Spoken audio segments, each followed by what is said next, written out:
आपने ये अक्सर सुना होगा कि साइंटिस्ट लोग को एक स्केलेटन मिला है या कोई हड्डी मिली है जो कि 5000 साल पुरानी है या 10,000 साल पुरानी है या जितनी भी है।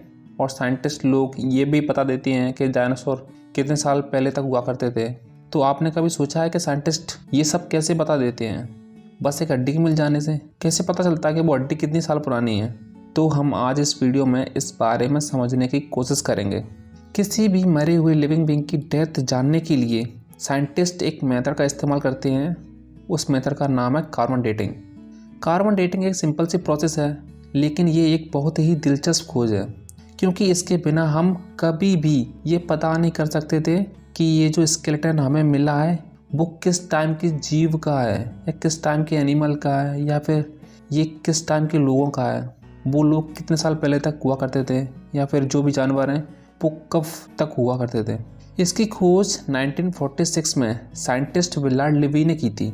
ये इतनी इम्पोर्टेंट खोज थी कि इन्हें इसके लिए नोबेल प्राइज़ भी मिला था। अब हम कार्बन डेटिंग की वर्किंग को समझते हैं। कार्बन डेटिंग को समझने से पहले हमें कार्बन को समझना पड़ेगा। कार्बन का एटॉमिक नंबर 6 होता है और कार्बन का एटॉमिक मास होता है 12। इसीलिए इसे C12 कार्बन भी कहते हैं, क्योंकि इसके न्यूक्लियस में 6 प्रोटॉन और 6 न्यूट्रॉन होते हैं। प्रोटॉन से एलिमेंट का पता चलता है और न्यूट्रॉन से एलिमेंट का टाइप पता चलता है, जिन्हें आइसोटोप्स कहते हैं। अगर किसी एलिमेंट के न्यूक्लियस में प्रोटॉन से कम या ज़्यादा न्यूट्रॉन होते हैं तो वो उस एलिमेंट का आइसोटोप बन जाता है। अगर न्यूट्रॉन्स ज़्यादा हो जाती हैं तो उसके न्यूक्लियस का साइज बढ़ने से वो एलिमेंट रेडियोएक्टिव बन जाता है। ऐसे ही एक कार्बन के आइसोटोप में 6 प्रोटॉन और 8 न्यूट्रॉन होते हैं, मतलब C14। तो उस आइसोटोप का न्यूक्लियस ज़्यादा बड़ा होने से अनस्टेबल हो जाता है, जिस वजह से वो रेडियोएक्टिव कार्बन बन जाता है। और ये C14 कार्बन हमारे एनवायरनमेंट में कुछ इस प्रकार से बनता है। हमारे एटमॉस्फेयर में लगभग 78% नाइट्रोजन है और नाइट्रोजन एलिमेंट में 7 प्रोटॉन और 7 न्यूट्रॉन होते हैं, तो इसे कहते हैं N14।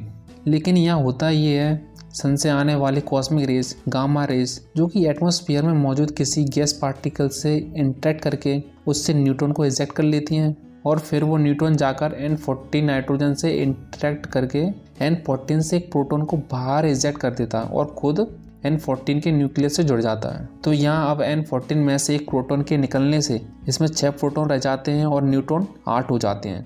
तो ये एक कार्बन का आइसोटोप C14 बन जाता है। अब यहाँ हमारे एटमॉस्फेयर में 2 प्रकार के कार्बन की वजह से 2 टाइप की कार्बन डाइऑक्साइड बन जाती है, एक C12 कार्बन वाली और एक C14 कार्बन वाली। लेकिन C14 कार्बन वाली कार्बन डाइऑक्साइड हमारे एटमॉस्फेयर में बहुत ही कम मात्रा में होती है और हमें ये तो पहले से ही पता है कि पेड़ पौधे कार्बन डाइऑक्साइड को एब्जॉर्ब करते हैं। तो इस वजह से C14 उन पेड़ पौधों में एब्जॉर्ब हो जाता है और फिर यहाँ से लाइफ साइकिल के ज़रिए, जैसे हम पेड़ से फ्रूट खाते हैं और जानवर घास खाते हैं और घास खाने वाले जानवरों को दूसरे जानवर खाते हैं, तो इस वजह से वो C14 कार्बन हर जगह हर लिविंग बीइंग में पहुँच जाता है। और फिर यहाँ होता ये है, अगर कोई भी लिविंग बीइंग मर जाता है तो मरने के बाद उसकी बॉडी C14 को एब्जॉर्ब करना बंद कर देती है, क्योंकि वो कुछ भी खाता नहीं है। और फिर जो C14 किसी भी बॉडी में एब्जॉर्ब हो चुका है वो डिके होना शुरू हो जाता है। और डिके होने का मतलब होता है उसका कम होना, मतलब गायब होना, क्योंकि हर रेडियो एक्टिव एलिमेंट डिके होता ही है। C14 को डिके होने का एक हाफ साइकिल 5730 साल का होता है, मतलब इतने सालों में C14 आधा डिके हो जाता है। और अगर C14 सिर्फ 10%, 5% या 60% जितना भी डिके हुआ हो, उसका टाइम जानने के लिए एक फॉर्मूला है, उसे यूज़ करके पता किया जा सकता है कि ये स्केलेटन कितने साल पुराना है। लेकिन यहाँ अब एक क्वेश्चन आता है कि हमें पता कैसे चलता है कि ये आधा डिके हुआ है या 10%, 20% या जो भी है, क्योंकि बॉडी में C14 डिके होगा, कम होगा, कैसे पता चलेगा कि ये कम हो रहा है? तो इसको जानने के लिए C12 कार्बन से कंपेयर करते हैं, क्योंकि C12 और C14 कार्बन एटमॉस्फेयर में एक फिक्स्ड रेशो में होते हैं। अगर C14 कम होता है तो उसको रेशो बढ़ेगा और उसके रेशो को कैलकुलेट करके उस फॉर्मूले से ये पता कर लेते हैं कि ये कितने साल पुराना है।